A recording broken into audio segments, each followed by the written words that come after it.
Howdy, y'all, and welcome to the channel. My name is Professor Parks. Hopefully, my system isn't taxed too much, and this is coming out on YouTube um, without any headaches. So, being as it's Friday night, I don't anticipate too many people will be here live. But if you do show up live, please, I thank you for having your Friday evenings with me. So today, what I'm going to do is that this is going to be the first of at least two lectures on the moon. And the first of these lectures, the one that I'm going to be doing now, is hello Roke, how you doing? Sorry, I'm feeling a bit I don't know, out of sorts, so I might have a little bit of brain fog. I don't know. But anyway, so tonight what I'm going to be doing is I'm going to be talking about the moon as we see it, why we see it that way, and when can we see it that way, essentially. Really what I'm going to be talking about are the lunar phases and what causes them. The next lecture in the series, which I'm hopefully going to do tomorrow, is going to be about where did the moon come from? Where is it that how is it that the moon actually came into being? And that really wasn't known until fairly recently in astronomical history, as it were. I would be remiss if I didn't put this up on the screen. This is sort of an, there. This is sort of an inside joke for one of the YouTube creators that I follow, Where's Wally? He's been having a spat with Brian's Logic. But I love this picture of the moon, so I'm going to put it up here. And so the moon has been with us pretty much since the time that Earth has been with us. That is, it hasn't been here exactly, as you'll find out next time or next lecture, that the Earth does predate the moon very, very slightly. The Earth was here for about 500,000 years before the formation of the moon. But what's 500 million years between friends? We pretty much say that the moon and the Earth have been around together since they were born. And we have been observing the moon during that time for, well, pretty much as long as we have been able to see it in the sky. Because the moon is a beautiful object. It is a mysterious object. It has been, in many cultures, it has been revered as a god, or the moon has symbolized a god or goddess in some sense. Because it is extraordinarily bright in the night sky. It is the second most brightest object in the sky beside the sun. Hello, Jonathan. And not only that, but the moon changes. It's perhaps the most conspicuous change of anything in the universe. And what I mean by that is that the moon goes through what we call phases. Now, I'm going to stop sharing that joke, and I'm going to start sharing this.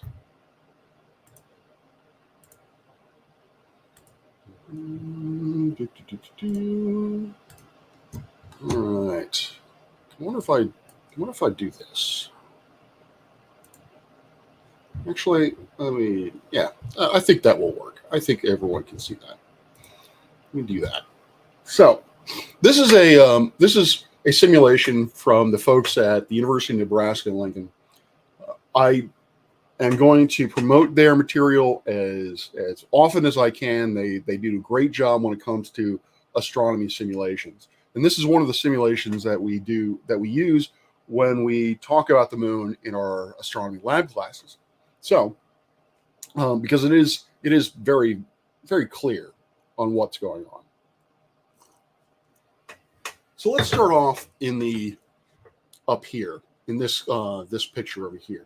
I talked about the fact that the moon goes through phases, and what I mean is that the moon appears to change its face over time, meaning that sometimes the moon doesn't appear to be up in the sky at all at any time of the night. Other times, it's a thin crescent. We can only see a thin, bright shape of the moon. Otherwise, what I call kind of a Cheshire Cat grin moon. Other times we see most of the moon, but not quite all of it. Essentially, almost all of it is illuminated, but still we are missing a little bit of fractions. I kind of skipped one, but sometimes we see the moon as a half. We only see half of the moon, and then other times, of course, we see it full on. And in addition to that, and I kind of was skipping around, and I was kind of doing that on purpose, but if we were to look at this in sequence, what we notice is that if we look at the night sky and we find the moon, and it is something very close to a Cheshire cat grin, what we'll notice if we continue to look at that, look at the moon over time, is that it will slowly every day it will get brighter and brighter. It'll become more and more illuminated to the point that it becomes a half moon, or what we call a quarter moon. I'll explain why we call it a quarter moon rather than a half moon in a moment. And then it moves into we can see larger portion of it. And again, day after day, we see this to the point that basically 2 weeks after you see the moon as a crescent, you'll see the moon full. Now, technically speaking, the 2 weeks is the time between the new moon phase and this full moon phase. But if you continue to be able to observe this of the moon over time, you'll notice that after it's full and you've come back to human form from being a werewolf, the moon will begin to shrink again, or appear to shrink, and that it will slowly get dimmer, or at least the illuminated portion of the moon will get smaller over time, smaller and smaller, until it also becomes a half again. And then finally you have this crescent phase, and then it seems to go away where you can't see it at all. Something I wanted to point out while I was doing this, and I tried to deliberately avoid using the word changes its face over time, because it doesn't. Because I want you to look very carefully at the surface features of the moon. What we have here is, you can see as the brightness of the moon changes over time, the surface features do not. And so we see the same face of the moon at all times, and I'll explain why that is the case later on. But for now, the thing to notice is that what we observe is that the moon appears to change in brightness, or the amount of the moon that we can see changes over time. Now, I've heard a number of different explanations as to why this is the case. Why is it the moon goes through phases? Some folks believe that it is the shadow of the Earth onto the moon, which raises the question of how can you see the moon during the day if it's the Earth's shadow that's causing the lunar surface to go through phases. I've heard that there are cloud systems on the moon. I've even heard that the moon is some kind of object in a plasma, or the moon itself is in a plasma, and how those two interact also creates the phases. Well, I'm here to tell you none of those are accurate. What is accurate is that lunar phases simply come or simply arrive due to geometry. So if we look at this big screen now, instead of focusing on this over here, let's focus in on the main screen. Here, howdy, Clive. Oh, and Clive, actually, I wanted to stop this.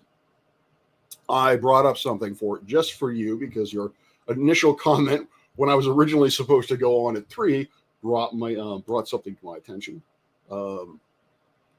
Whenever someone says that joke, I think of Mimas. Eventually, some astronaut is going to have the privilege of flying in their spacecraft, flying to Mimas, and being able to say, that's no moon. Although, really, it would actually be a lie. That is a moon. That is the moon Mimas. It is one of the larger moons of Saturn.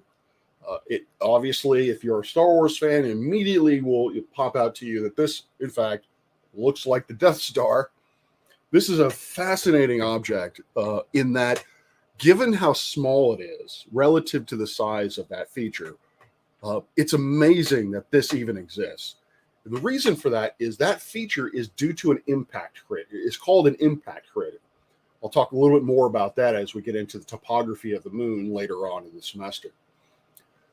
But what that means is that a fairly large object, or at least an object with a lot of energy, either had a lot of mass or it had a lot of velocity or a combination of the two. But it hit this thing with a large impact. And that large impact then, caused the surface of Mimas to literally explode and leaving behind that feature. The fact that it's so large, I would have thought if someone were to just basically were to show me the size of the moon and then just basically put on an image of a crater and keep getting it larger and larger, or showing the crater larger and larger, and asking me when would the moon no longer be there if the resulting crater would be this, I would have guessed before that. So I would have thought that kind of impact would have blown Mimas apart. It would have blown up Mimas like Alderaan. But no, apparently Mimas is a tough little guy and was able to survive that kind of massive impact. So it's one of my favorite moons just because of that. And, I'm a Star Wars fan, so what are you going to do? But anyway, I digress. Let's go back to that handy-dandy simulator. Maybe the crater was caused by the Death Star. It's possible. I'm going to go with possible on that one. Plausible, as the Mythbusters would say. So, how do I want to do this, actually? I'm going to back off from this, and I'm going to show you something else. And again, I will say that I am kind of, if you haven't already figured out, kind of winging this. I'm trying to figure out a good way of presenting these things more in the future. And so if you'll bear with me, I am going to switch share. So this is a program that I use called Universe Sandbox, which I've mentioned before. You can get it on Steam. I think it's around $30 to $40, depending on basically what deals Steam has on at the moment. It's a wonderful program. It's a wonderful visualization program for specifically the solar system, but you can also play around with it in terms of seeing what would happen if you slam things into each other, like a moon into a planet, that sort of thing. It has its limitations. While it does incorporate multiple body gravitational influences, it is limited by the fact that you are dealing with a home computer.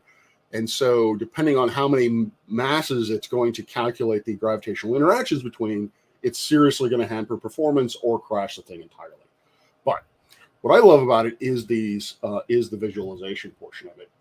So what we're seeing here is, and I want to make sure that I'm actually seeing it. I open up. There we go. Close that. This is the solar system. If you were an alien coming into the solar system, this is what you would see the solar system look like right now.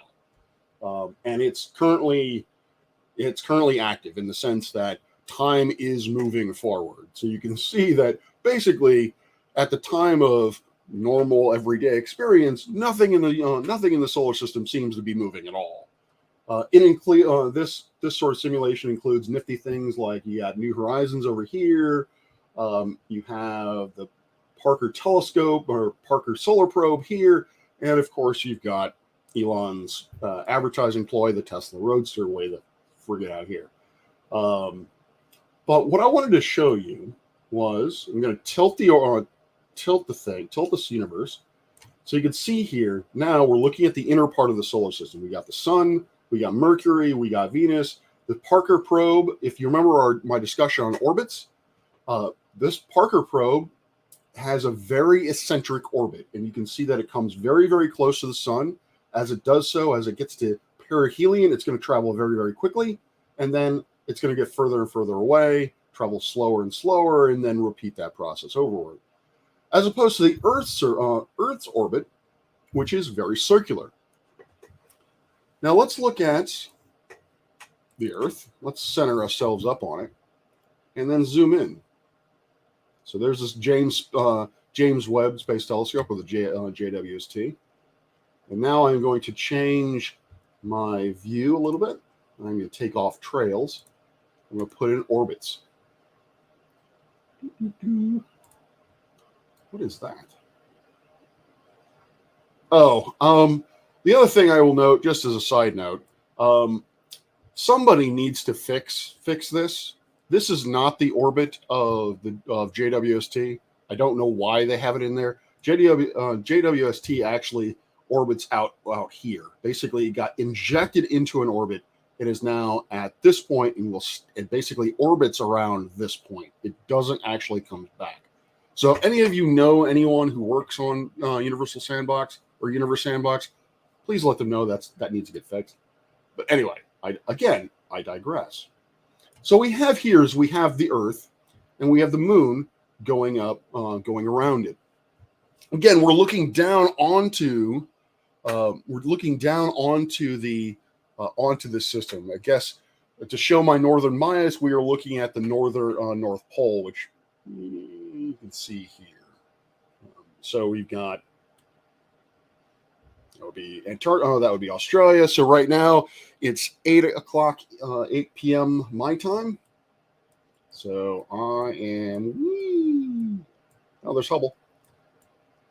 I am in or about here. So obviously, and then right now, and then there's Australia over here. I just showed this to you so to let you know. Yeah, I am looking down on top of it. One thing I hope you can see from this perspective is that although it is kind of, wish I could get rid of. I really wish that orbit wasn't there, but I hope you can see, and maybe I can show this to you. Maybe that'll help. No. What I'm trying to get to is that if you look closely enough at this orbit of the Moon around the Earth, that's not a perfect circle. And actually, it's astronomically speaking, it's not even really close, or at least in terms of planetary orbits and major orbits of moons, it's really not even close to being circular. You can see that over here, gets closer to the Earth than over here. And so the Moon, and that's going to cause some weird effects about when it comes to the Moon, such as things like something called libration, meaning that you can actually see more than half the Moon over time. But I am getting way ahead of myself, because really what I want, and I keep saying really, what I want to show you is, again, the geometry. What I'm talking about is, or what I'm trying to address is, why are there phases? Why are there phases of the Moon? Or why do we see the surface of the Moon appear to get brighter and dimmer over time, or the amount of illumination to change over time? So again, I'm directly up. You have the sun down here. You have the Earth down over here. This is to scale. And as far as I know, it's to scale to both size of the object and distance to the object. So again, we're down here. Now I'm going to switch over to the Moon.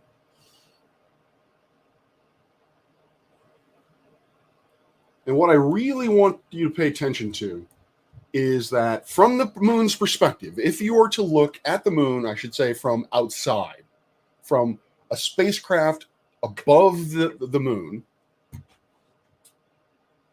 half of the Moon is illuminated, half of it is not right now.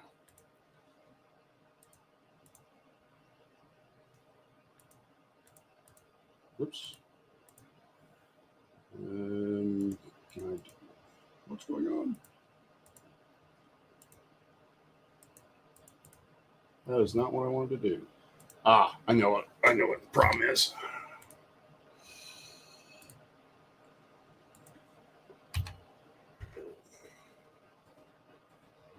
So now I am stepping in time. You can see, you probably can't see that. Let me get rid of my face. Down on the left, you can see the time and date. And so I'm stepping through time, as you can see. The key point here that I want you to notice is that the moon is always half lit. One side of the moon is always lit, and half of the moon is always dark.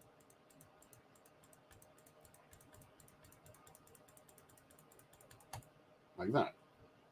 So when we get back to the geometry of things, and I think this would be a better way of showing this.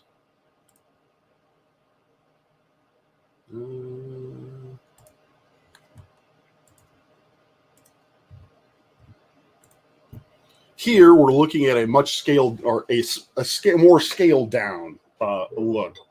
So here, this is not the scale, and in this case, this is good because now I can actually show you what's going on in terms of the Earth and the Moon without having to zoom all over the place or what have you. So here we have the sunlight is going. The sun is constantly going to be to our left, and as you can see here, as I was illustrating with the Universe Sandbox, the moon is always going to be, when you look at the moon from above, from outside of the Earth, the moon is always going to be half lit. It's half lit there, the lit side's over here, the lit side's over there, so forth and so on. Now, the reason why we light projection from the sun, I think I know where you're going with that. So let's look at the moon. Let's look at the moon if it were over here. So let's go to noon, for example. Now, the reason why we can't see the new moon is very easy. It is very, very simple. As I said, half of the moon is currently lit up and half of the moon is currently in darkness at all times. What it is new moon to us, what that means is that we are only seeing the half of the moon that is not illuminated by the sun. That is not to say that the moon is directly in between us and the sun. When I talk about eclipses tomorrow, I will really hammer that point home and use Universe Sandbox hopefully to be able to show you really what that geometry looks like. But ultimately, the easy answer, or the TLDR answer, quick and dirty answer, is that the orbit of the moon does not line up perfectly with the ecliptic, or the orbit of the Earth around the sun. And so frequently, the moon will either be below the Earth, or below the Earth sun line, or above the Earth sun line. But it is basically in the exact same direction of the sky as the sun, and so we are not seeing any of the light, the basically lit up portion of the moon. Let me put some, so here we have an angle of 0. As I increase this, you can see that as this angle increases, the amount of illumination also increases. So here at 29.1 degrees away from the Earth sun line, the moon is going to be 6.3% illuminated. Hold on.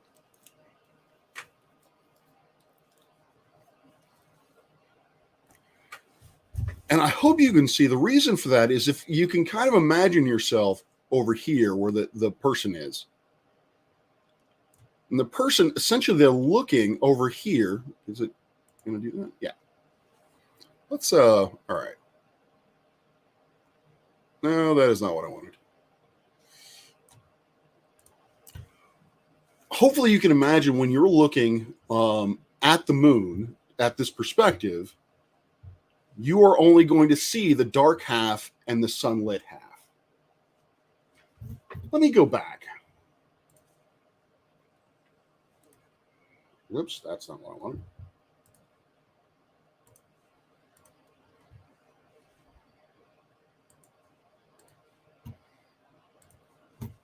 All right.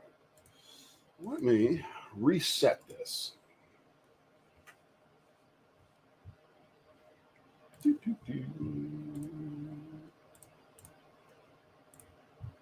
right. Let's zoom in.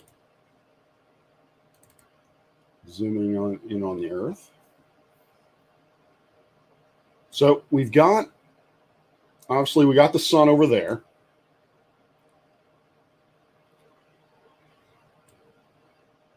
We got the sun over there. Now, let's say that I am somewhere in Europe, for example. Let's put Europe. Actually, first, there it is. Actually, let's skip that. Let's imagine that we can look straight at the moon from the Earth. So I'm now behind the moon. I now have a straight line directly at the moon. Question becomes, what would I see if I go there?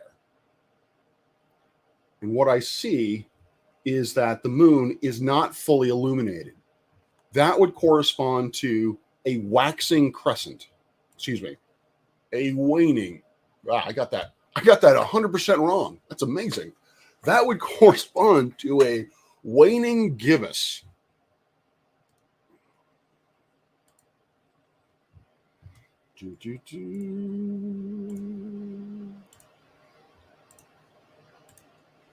Or that orientation, where you see most of the moon is illuminated on the left. Most of the left-hand side of the moon is illuminated, or the moon on the right-hand side is not. This would, generally speaking, correspond to when the moon is roughly 135 degrees away from the Earth-Sun line. So really what we're seeing is, what I hopefully I am demonstrating, is that the reason there are phases, the reason why we see the phases, is because of basically a projection effect.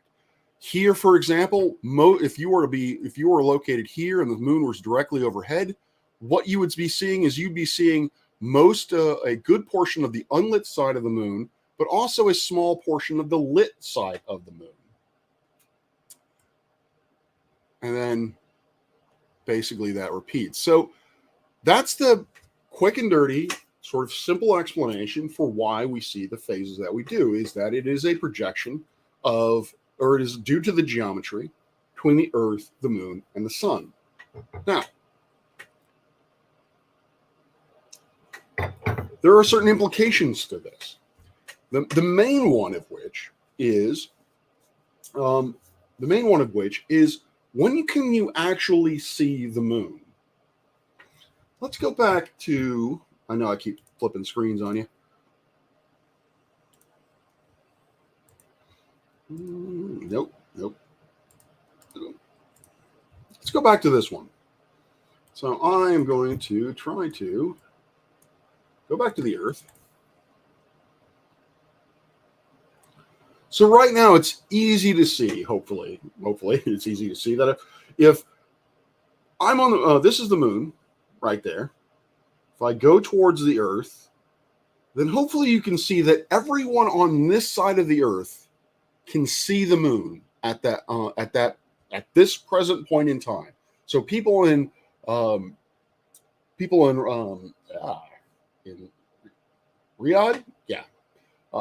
people in Riyadh can see the moon basically directly overhead at this point. People in Europe, they would see the moon.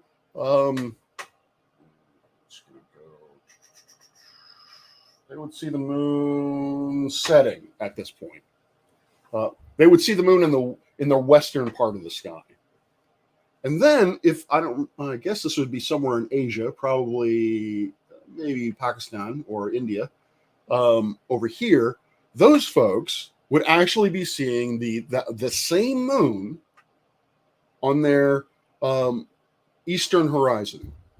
Just basically, they would see it on their western horizon just as the sun was rising.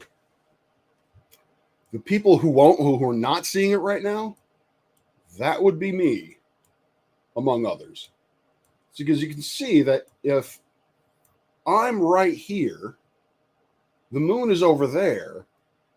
I basically have to look through the Earth in order to be able to see the moon. Let me show you a better example of this.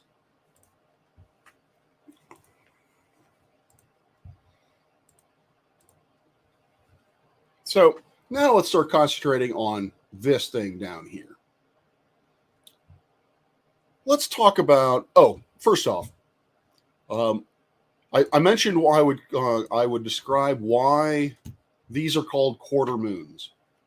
The reason for that is not because, even though they look like half the moon is illuminated, so it should look like a half moon, the reason why it's called a quarter moon is because it is literally 1/4 around in its orbit, or at least in first quarter, it means that it's gone through the first quarter of its orbit.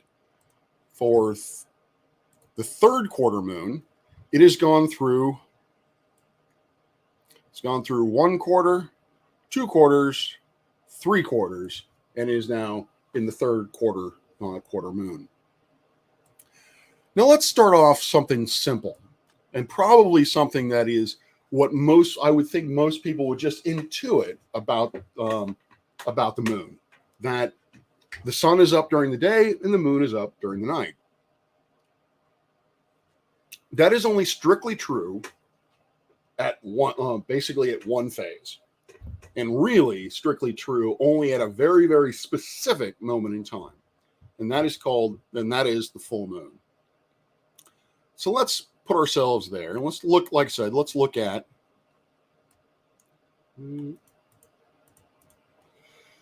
so we have here, like I said, we're going to be looking down here in the bottom right.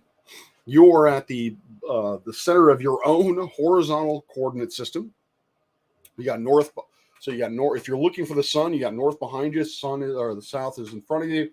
East is to your left. West is to your right. And so, oh wow, that animation speed is really long or really short.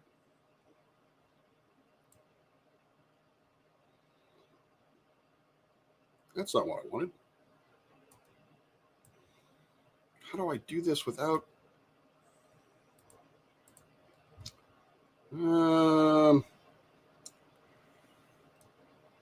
Hey, Chris, how are you?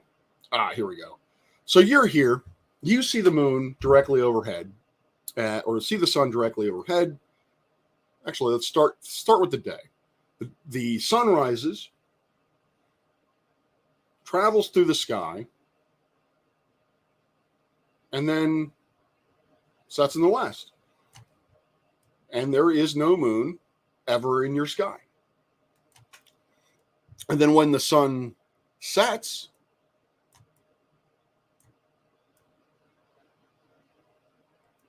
darn it, that is not what I wanted. How did I do this before?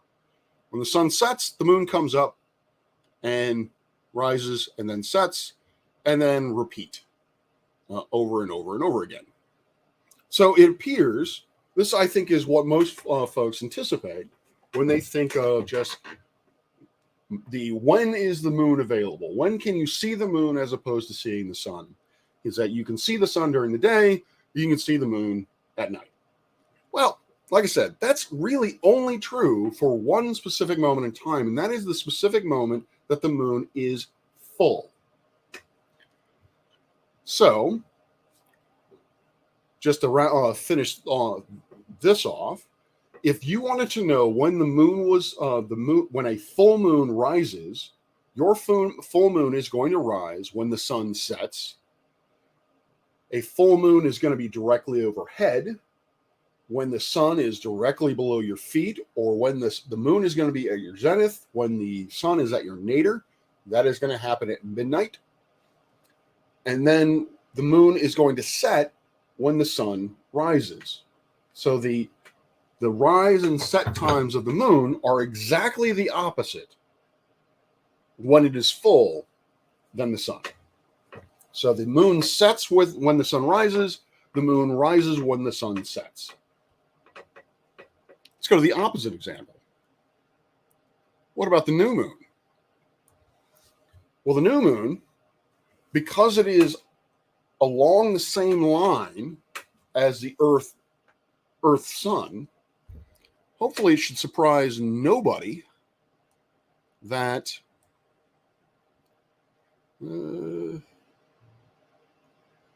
as the Earth spins and the sun rises, the moon is going to rise with it. And as we go across the sky, the moon is going to set with the sun. So if we were to ask those same three questions again, when does a new moon rise? When is a new moon directly overhead or as high up as it's ever going to get? And when does it set? The answers would be exactly the same as the sun. So the Earth, the moon, the new moon rises with the sun, is directly or is as high up in the sky as it's ever going to get at noon, and then sets during the sets with the sun.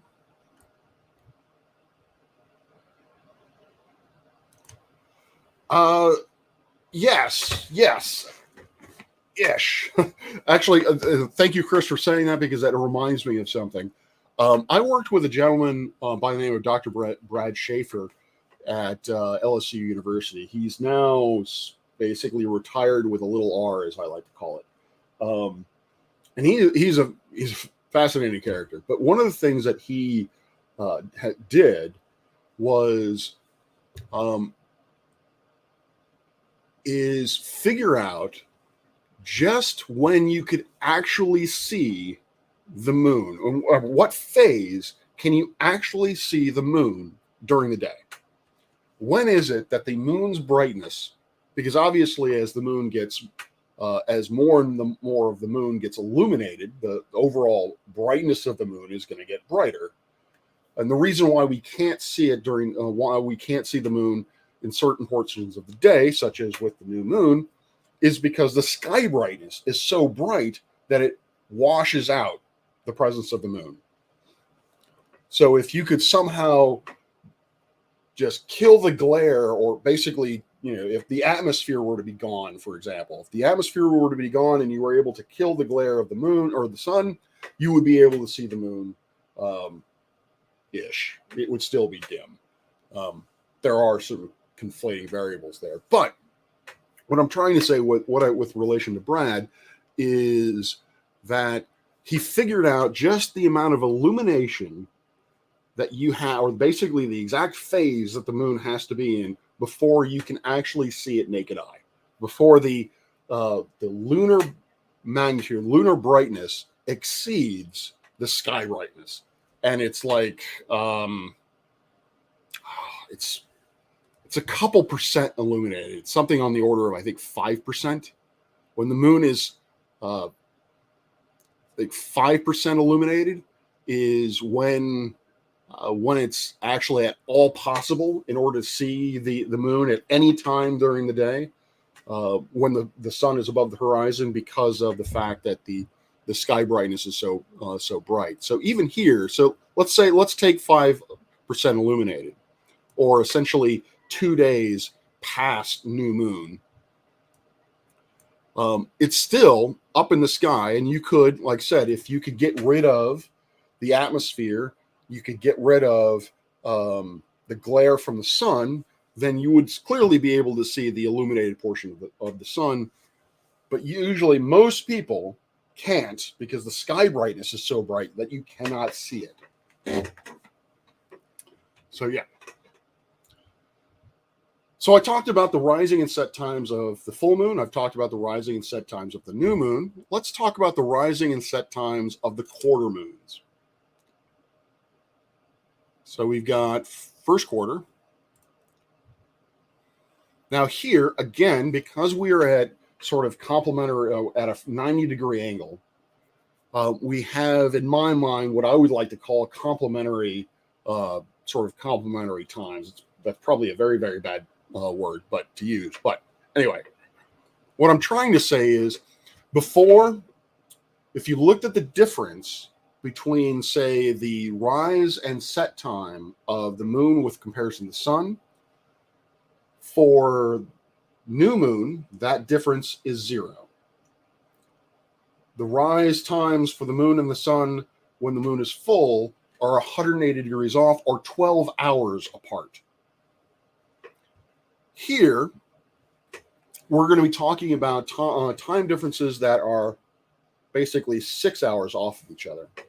For simplicity's sake, I'm going to say, I'm just going to simplify things down to that sunrise is at 6 a.m., sunset is at 6 p.m., and the transit point, and I will probably say highest, directly overhead at some point, but what I really mean is highest point in the sky that it's ever going to get. When it's at its highest, that's going to be at noon. So when we have when the moon is in first quarter, the sun is going to rise, and we're going to go through at 6 a.m., and we're going to go through 6 hours of the day, and the moon will be nowhere in sight till we get to noon. At noon, the first quarter moon is rising. So the first quarter moon rises at noon,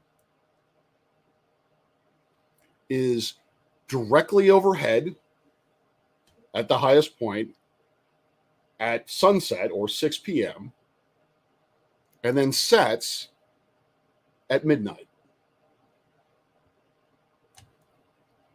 Hopefully you can see it's the opposite for the third quarter moon. So when we have a third quarter moon, we have that as the sun is rising, the moon is already up and is as high up as it's ever going to get. Basically, it's direct. It's as high up as it's ever going to get. And then as we proceed in the morning hours, the moon is going to start setting to the point that when the moon, or when the sun is, when we are at noon, when the sun is high up, the moon is setting. So for a third quarter moon, it rises at 6 a.m., or excuse me, it rises at midnight. It rises at midnight. Right down there again, look down here. Midnight, the moon rises. At dawn, it is as high up as it's ever going to get.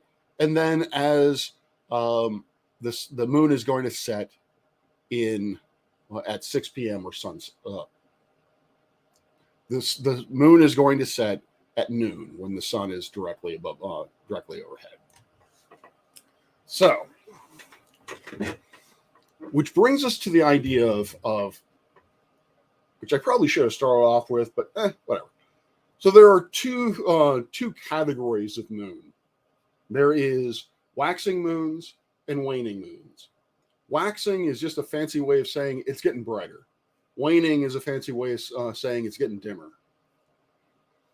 A waning moon, or a waxing moon, is one that you're going to be able to see pretty much during the from noon to midnight.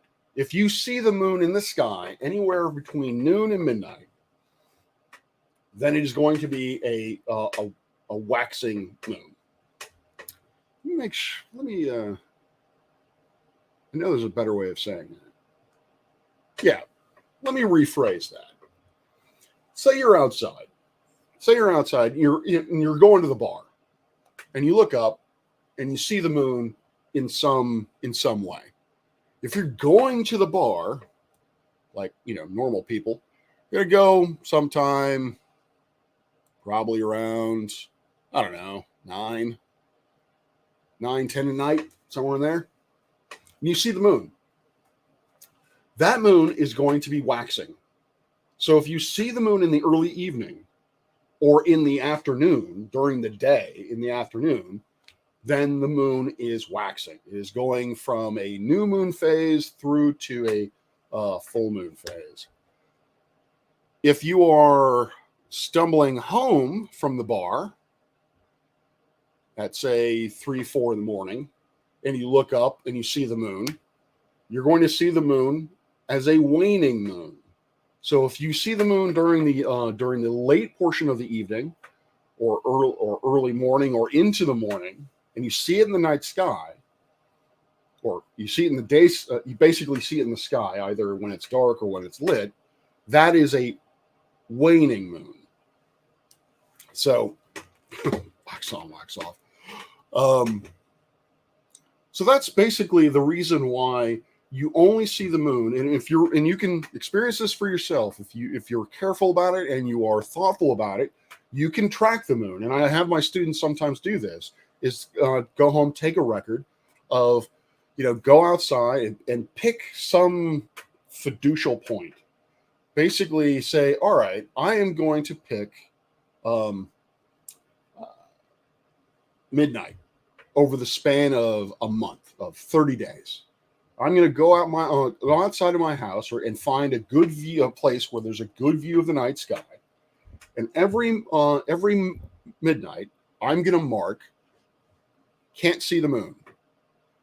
Or if I can see the moon, I will then estimate what its altitude and what its azimuth are. Basically, where is it in the sky relative to my local position? And what you'll notice is that if you do that every day at noon, or every day at midnight, assuming you have clear weather, or clear enough weather that you can see the moon, you'll notice that the moon is going to move across the sky. It's going to, when you can see it, it's going to rise, and it's going to appear to set over that course of that month, and it's going to appear to change phase over the course of that.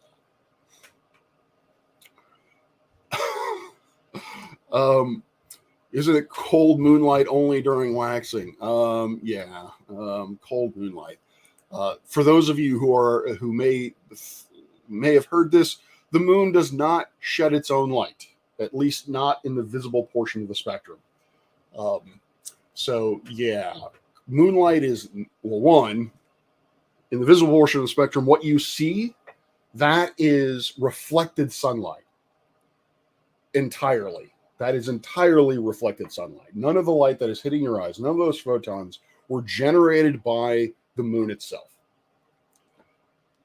Also, that light is not colder than sunlight, as some would claim. That actually violates the laws of physics. It's not possible. Light can't steal energy away from anything. So yeah, just wanted to address that. All right. The last thing I'm going to talk about here is I'm going to play this animation. I'm going to speed it up a little bit. What I want you to notice over here is, and kind of what I was just talking about, and you can see it here, is that the angle of the angle between the sun and the moon is going to change over the course of time. Hopefully that is obvious. Why? It's because the moon is orbiting around the Earth, and because of the geometry involved in how we view the moon with respect to the sun, that is going to change how much of the face of the moon is lit.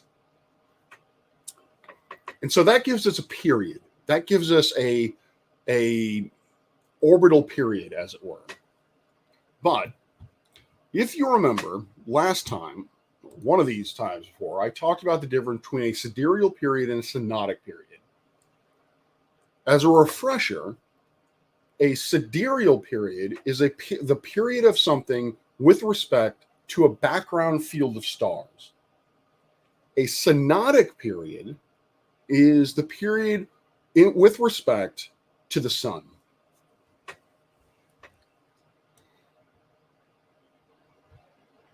So one of the things that actually, Roke, you've split the difference. You have split the difference with that. If you're talking about phases, again, phases, as I'll repeat, phases arise due to the changing orientation between the Earth and the sun. So by definition, phases come from looking at the moon with respect to the sun. So if you were to look at the period of phases, how long it takes to go from new moon through everything back to new moon, that would be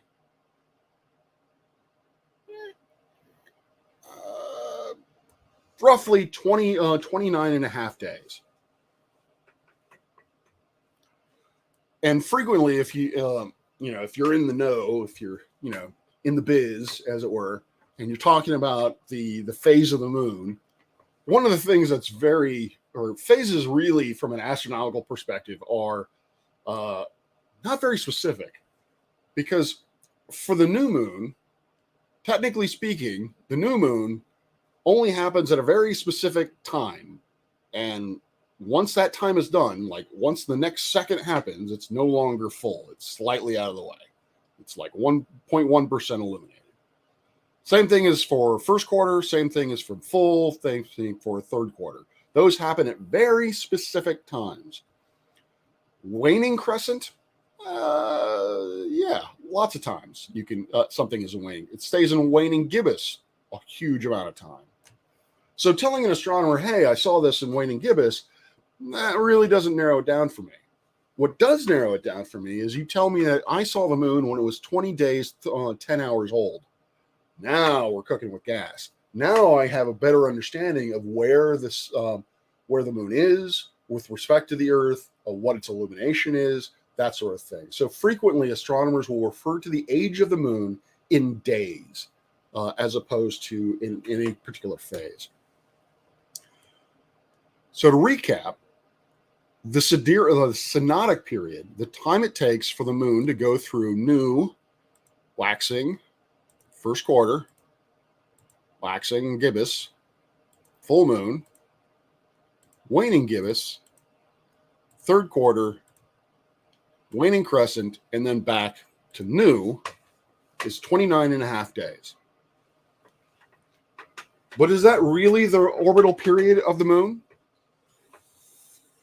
Inquiring minds want to know. Well, I am here to tell you, no, that is in fact not the true orbital period of the moon. And I swear this will be the last time I switch on you. So hopefully none of you are getting motion sickness from me doing this. No, stop. Oh, there we go.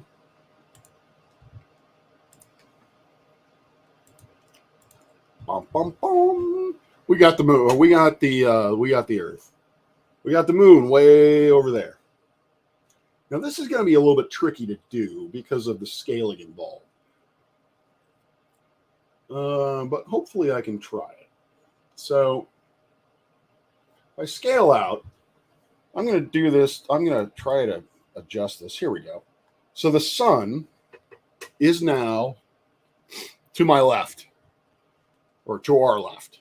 And so what I'm going to try to do, hopefully successfully, is I'm going to show the lunar orbit, and I'm currently locked in on the Earth. So as I progress time, it's going to, the Earth should stay where it is, and everything else should change. So we'll see if I'm that snazzy. Probably not.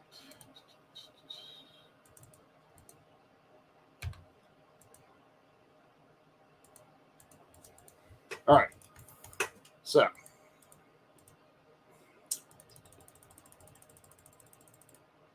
oops. Close enough. Let's start here. It is February 28th at 6:15 in the morning. So we got the Earth, we got the moon, we got this background field of stars.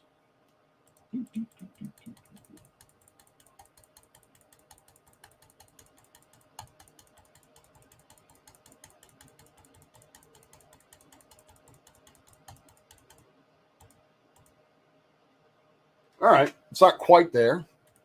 Maybe it's there. Yeah, there. Now, hey, which one's your birthday? The February 28th? Now, we are at basically the same orientation. Hopefully, we can all agree on that. We're at the same orientation. Now we are March 27th at 8:18. I think before it was at 6:18. So how many days is that? Now you might think to yourself naively, oh, well, that's got to be 30 days. That's a month. You went from February 28th to March 27th. So yeah, 30 days. Unfortunately, that's because, that's not right, because the moon, or February, doesn't have that many days to it. Really what it should be, and you can do the math, and if I'm wrong, then please let me know. But what you should find from looking at that first starting time, which I think was February 28th at 6:15 to March 27th at 8:18, what you should find is that period is actually 27.9 days. That is the sidereal period of the moon, meaning that it takes 27.9 days. I think it's 27.9. It could be 27.7. Somewhere in that neighborhood. I'm going to go with 27.9. If I'm wrong, somebody can let me know. Every 27.9 days, the moon is going to complete one orbit of the Earth. And so, if you were a loony, if you were a person who lived on the moon, who born and raised on the moon, and you wanted to count your age in terms of the number of orbits around the Earth, then you would increment your age once every 27.9 days, rather than 29.5 days. Yes, Rogue. That's what you remember, was the sidereal orbit. And really, from my perspective, that's really the orbit that counts. Because I like to think of things in sort of a beyond Earth sort of way, where we're looking at the motions of things as they are. So the Earth rotates once upon its axis every 23 hours, 56 minutes. The moon goes around in its orbit every roughly 28 days, things of that nature. But you might be asking, why is there a difference? Why, Professor Parks, why is there a difference between the sidereal and the synodic day? For the same reason there's a difference between the sidereal day, and the... So here we're talking about the difference between a sidereal month, 27.9 days, and a synodic month, 29.5 days. So why is there a difference? Same reason why there's a difference in the sidereal day and the synodic day is that if we zoom back out, it's going to take roughly a day and a half for the moon to get back into position, to get back to the same phase it was when we started. So the phases of the phase, yeah.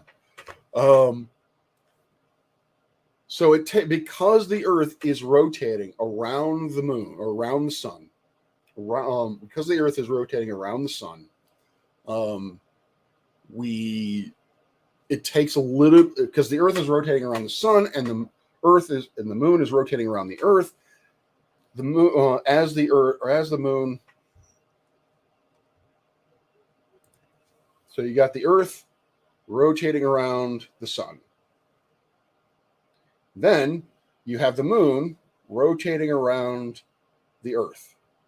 So as time progresses, and the Earth as 1 month goes by, then the Earth has gone up a little bit in its orbit, has moved progressively in its orbit as the moon has gone around.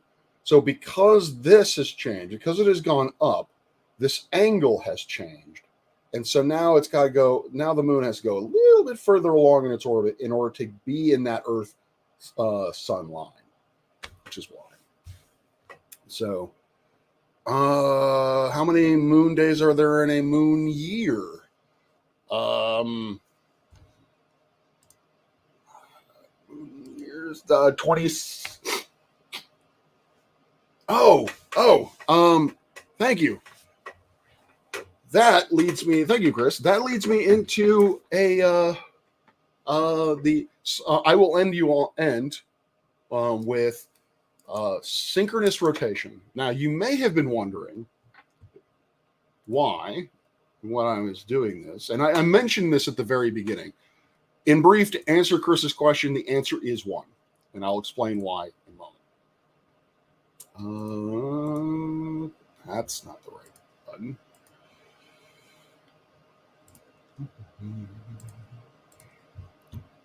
So, if you look at this picture up here,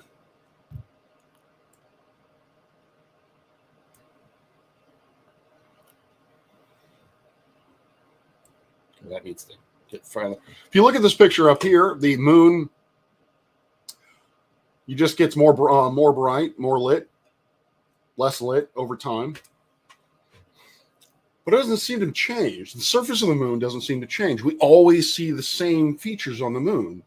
And the reason for that is because the moon is in something known as synchronous rotation. It is tidally locked. And that's making me dizzy. The moon is tidally locked. In next lecture, I'm going to be talking about the effect of gravity on the moon. And we're going to talk about ocean tides, or at least in first order, we're going to be talking about ocean tides. But what I can say now is that because of the stress that the Earth places on the moon due to its mutual gravitational attraction, the moon is distorted. It basically gets bulges, and those bulges sort of have acted in the past like handlebars. And in a very rough, analogous sort of way, the Earth's gravity has manhandled the moon into position and is literally holding it fixed, so that we've got, that's the face of the moon. This is actually the Earth. Actually, hold on. Cthulhu is going to be the Earth. Professor Cthulhu is going to be the Earth. This is going to be our moon. You've got the 8 is this side facing. So as the moon goes in orbit around the Earth, that 8 is constantly showing on Professor Cthulhu. You can see it there. Now, some might naively say, well, that means that the moon can't be rotating. Not so. If the moon was not rotating at all with respect to the field of stars around it, then this is what would happen. As the moon orbits, this 8 is fixed. It's not rotating. I'm not rotating the ball. See that? I'm not rotating the ball. It's going around in its orbit. And so Professor Cthulhu can see different sides, would be able to see different sides of the moon. As an extreme, you would see the 8 on this side. And then actually this is a gear shift, so there's a hole there, which I don't think you can see. You could go all the way around, and Professor Cthulhu would be able to see the hole in the back of the thing. So it's only because the fact that we're seeing the same face is evidence that the moon actually rotates. If we saw different phases, or we saw different sides of it, that could mean, well, really what that would mean is that if it is rotating, then it would be that it's not synchronously rotating. But there's also a possibility that it would not be rotating at all. But yes, thank you, Professor, for your invaluable contribution with that demonstration.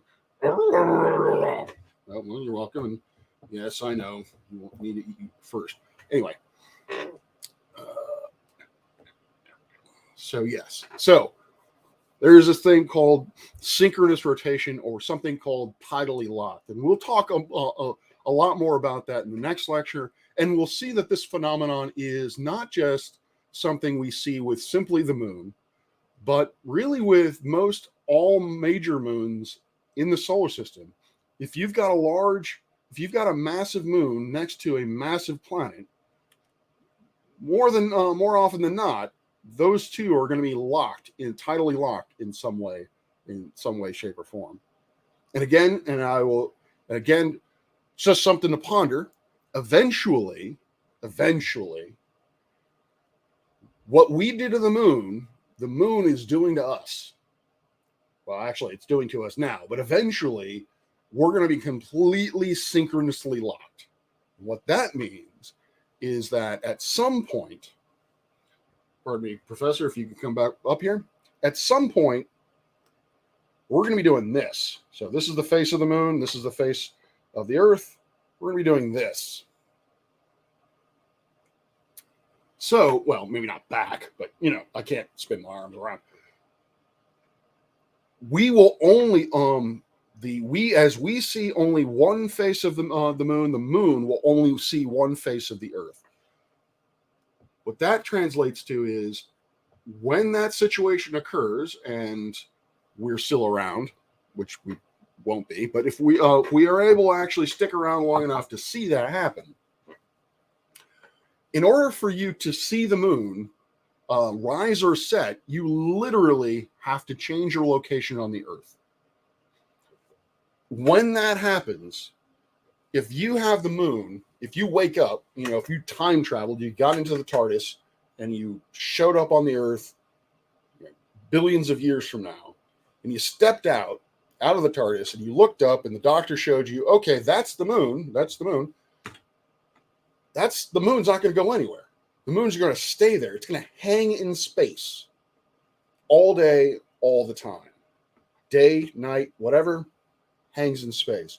If you're going to live on the moon, and I would pay lots of money to do this. I would pay lots of money to spend a month on the moon just to experience this. You stand on the moon and you see the Earth. Earth don't move. Earth is not going to rise. It's not going to set. It's going to stay right where it is. It's going to go through phases. It's going to appear to, at some points you're going to see all of it. At some points you're going to see none of it. And the sun is going to slowly over the course of the month go all the way around. So yeah. We'll talk, like I said, we'll talk more about that. Hopefully I can make out the time tomorrow, to scratch out the time tomorrow to talk about Earth, moon, and gravity. So, yeah. Yes, and it is Chiron.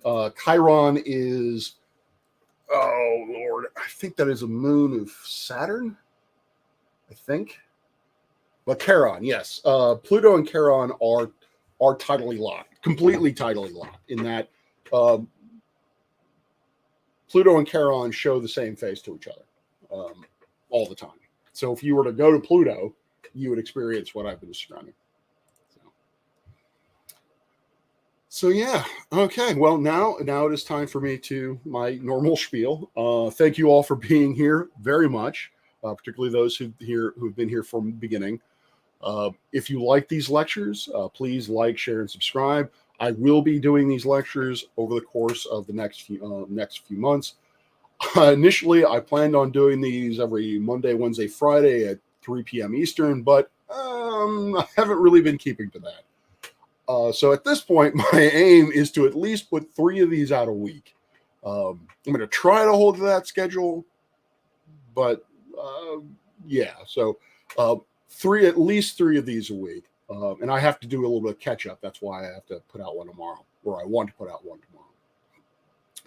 If you like these, again, like, share, subscribe.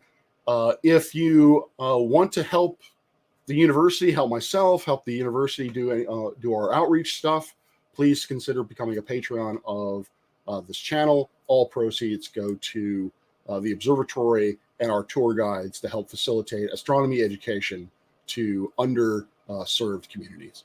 So, all right. Hey, Judy, I hope you were here. I hope you were here for longer than just now, because I'm about to close out. But thank you for being here. For those of you who are interested in my ramblings about science and shall we say, flat Earth and all that kind of good stuff.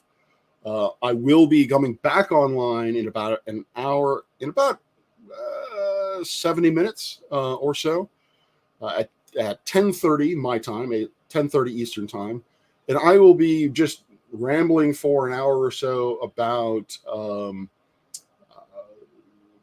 the North Star, actually, Polaris, and the fact that the North Star is not constant, really, in surprising ways. And I have to actually thank the Flat Earth community for pointing one of these things out to me. So if you're interested in that sort of thing, please stick around. Please come back in about 70 minutes, and we'll have a chat. So thank you, Rogue, for being here, and I hope I'm pronouncing your name right. So peace out, clear skies all.